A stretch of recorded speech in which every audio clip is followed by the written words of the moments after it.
Чүй облусунун аймагында жайгашкан Военно-Антоновка айылынын жеңишке 70 жыл деп аталган көчөсүнө Кыргызстандын стратегиялык Ош-Бишкек жолунан алынган эски асфальт төшөлдү деген маалыматты уккан айрым жарандар башка көчөлөргө да ушул асфальттан төшөсө болобу деген суроого жооп издеп жүрүшөт. Транспорт министрлигинин өкүлү анын мыйзамдуу жолдору бар экендигин, жөн алып кетүүгө мүмкүн эместигин айтат. Ушу айыл өкмөттөрү менен кеңешип кандайдыр бир келишим түзүп, ошо келишимдин негизинде ушу айыл өкмөттөрүнө жанагы жолдордун второстепенный жолдор деп коебуз, экинчи жолдор, жанагы баягы Бишкек Кара-Балтанын жолунун жанынан кеткен перпендикулярный жолдор бар.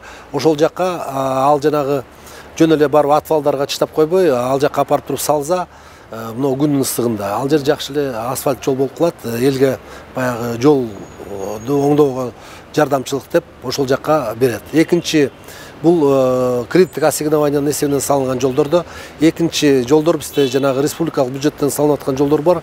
Ал жерде да эски жолдун үстүнкү катмарын алат, асфальтобетонду. Эгерде жана населенный пункт деп коебуз, эл жашаган жерлери жакыныраак болуп калып, эл кайрылса бизге бергиле ошол асфальтта эски фрезерованный асфальтты берип койгула десе, анда келишимдин негизинде аларга да берет.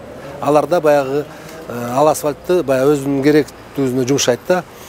Мындай көбүнчө өзү эски асфальт бетонду сыйрыгандан кийин аны жана атвалдарга апарып ал жерге чыштап утилизировать этип салат да. Андай болсо жогорку кеңештин депутаты, парламенттеги транспорт комитетинин мүчөсү Рыскелди Момбеков жашаган жеңишке 70 жыл көчөсүнө Ош-Бишкек жолунан кече жакында алынган асфальт төшөлгөнүн айткандар, Момбеков жашаган көчөнүн кандай артыкчылыгы бар экенине түшүнө албай турушканын жашырышпайт. Депутат Момбековго асфальт калдыктары үчүн акча каражатын чогултуп беришкенин жергиликтүүлөр билдиришти. Биз бул көчөгө элдер тээ көчөдөн бир 2-3 келип өздөрүнүн акчасына салып алып келдирип неме төшөптүр да. Бул эски майдаланган немекен. Анан биз көрдүк да, анан эми жаныбызда бир депутат болсо аны айттык да. Ана жерде ушинтип атыптыр, пожалуйста, төгүп туруп бербейсизби, биз акча чогултайлы десек, майлы деп анан кийин 5000 акча чогулттук. Бул эски неме да, эски мындай эски. Мурун колдонгон неме. Бул эртең бул күнү бир айдан кийин неме чачылып кетиши мүмкүн да. Эми убактылуу болсо дагы шагыл неме жол чаңбасын деп эле түшүрүп койгонбуз. Качан бүтөт? Демеден бир жерден сыйырып атат экен, ошо топ чогултуп туруп анан алып келет. Тет жака бир машина төктү, менин көчөнүн башыначы. Анан бияка дагы бир 3 машина, 4 машина алып келет да, буюрса. Жакында чогулуп калса алып келет. Сыйырып атат, бир жерден сыйырып атат. Ошо бир жерден сыйырса керек, бир жерден алып келет, чогултуп атат деп айтты да. Депутат Рыскелди Момбеков болсо бул жолго салынган асфальт Бишкек Кара-Балта жолун оңдоп түзөө учурунда алынган эски асфальттын калдыктарынан алынып келингендигин, ошол көчөнүн жашоочуларынын демилгеси аркылуу каражат топтошуп төктүрүп төшөшкөндүгүн белгилейт. Биринчиден бул асфальт эмес, бул бизден ылдый жакта чоң трассада асфальттын үстүн кезип алып, анан кийин башка жакка алып кетип атат. Анан бизден мурун бул кошуналар, аркы беттегилер бир 4 машина төктүрүп алып жазышып алды. Анда мен жайдын күнү болчу. Мен ысыкка кетип калган, келгенден кошуналар да айтып калды, биз дагы ушуну сүйлөшүп берсең, ортодон акча чогултуп төгүп алсак жакшы болот эле, баткак саткак болбойт эле дегенде кошуналар өздөрү демилге көтөрүшүп, акча чогултушуп, анан 4 машина биз төктүрдүк. 5000ден чогулттук, Бишкек Самата 5000ден чогулттук. Анан аркылар чогултту, анан булар чогултушуптур, анан булар ала албай калды. Азыркы күнгө чейин акчасы даяр турушат.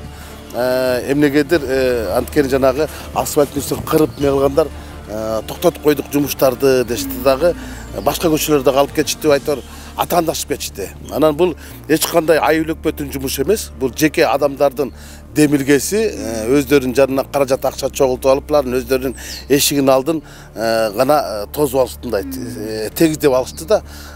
Бирок депутат Рыскелди Момбековдун бул сөзү чындыкка дал келбей турат. Анткени Бишкек Кара-Балта жолун салган компаниянын өкүлү айтылган жолго бул компаниядан эски асфальт берилбегендигин айтат. Военно-Антоновкага, ошо Военно-Антоновка, Новопавловкадан кайрылуулар бар. Биздин эски асфальт менен. Бирок биз аны деген бүт баарын бекер беребиз. Бекер бар төгүп эмет беребиз.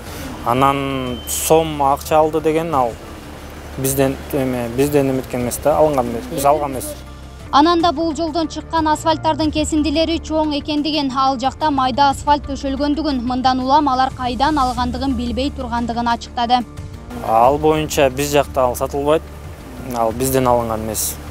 Биздин жанагы айтып атпаймынбы, биздики экскаватор менен экскавациялангандан кийин эле эски асфальттар чоң кусоктор болуп турат. Силер айтып аткандай жана майдаланган, аны ойлойм, ал жанагы фрезерованный асфальт деп. Бизде андай асфальт жок. Эски асфальт. Асфальттар негизи каяктан чыгышы мүмкүн?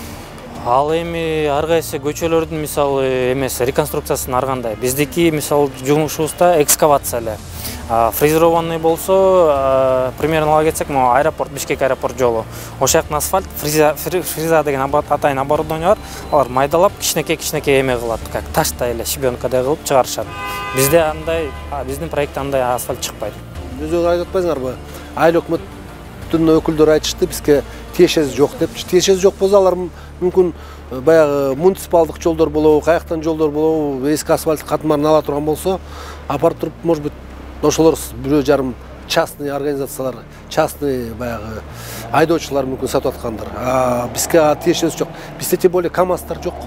Бизде Хова деген машиналар иштейт. Бишкек Кара-Балтада чоң-чоң Кытайдын Хова деген машиналар иштейт. Депутаттын бул аракетинен кабары бар тараптар Момбеков бул эски асфальтты кечээ жакында жаңыдан төшөлгөн Ош-Бишкек жолунун төө ашуу аймагынан алып келгенин билдиришти. Ал эми Момбековдун бул ишинен айыл өкмөт башчысы кабарсыз. Жеңишке 70 жолду болсо айыл өкмөт тарабынан жасалган жок. Бул деген ошол жерде жашоочулардын демелгеси менен өздөрү шагылын төшөппү же жана асфальттын эски асфальттын калдыгын алып келишип өздөрү төсөп, өздөрү кол менен төшөп, өздөрү жасашты. Айыл өкмөт берген бир да каражат бөлгөн да жок, кылган да жок. Жол салуунун бул ыкмасы канчалык мыйзамдуу экенин териштирип чыгуу жагы турат. Анткени эски асфальттан алынган калдыктарды тийиштүү заводдон кайрадан иштеп чыгып, мамлекет өзүнүн пландык жол куруу иштерине колдонушу керектиги белгиленет. Аны туш келди сатып же кызмат абалынан пайдаланып, өзү жашаган аймактарга төктүрүп алуунун өзү канчалык негиздүү? Бул суроолорго коррупцияга, мыйзамсыз иштерге каршы күрөшүп жаткан укук коргоо органдары тийиштүү баасым бериши кажет. Гүлдана Момонова, Алымбек Бектурганов, Регион телеканалы, Бишкек шаары.